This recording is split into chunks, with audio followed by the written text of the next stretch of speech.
శ్రోతలందరికీ నమస్కారం. నా పేరు స్వాతి.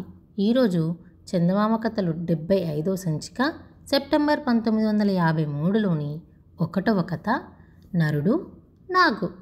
కాలం మూడిన పామొకనాడు ప్రాలుమాలి ఒక నరుని కంటపడే.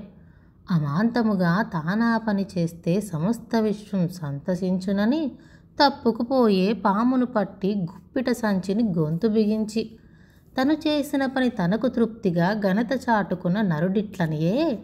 కూరల విషమే పాలు పోసిన కరచు కృతజ్ఞుడవు విడవరా అనగా పాపం శాంతం పరమ కృతజ్ఞుడు నరుడే, నరునకు నిలువెల్లా విషమే అని కడసారిగా పాము బుస్సుమన నరుడు రోషపడి నాదే సభ పని రుజువు చేసేనని చంపెదనని అజగరమందుకు అవతల నూచే.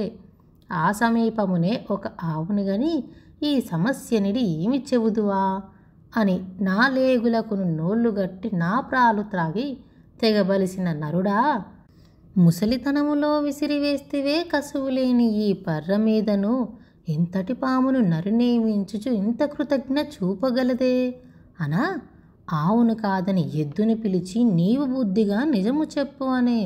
జీవితమంతా పొలమును దున్ని జీవన సంపద చేర్చిన ఎద్దును ముసలితనంలో కృతజ్ఞునరుడా కసాయివానికి విడిచితివే అనా. జంతు జ్ఞానం ఇంతేలే అని చెంతనున్న ఒక చెట్టునడిగెను.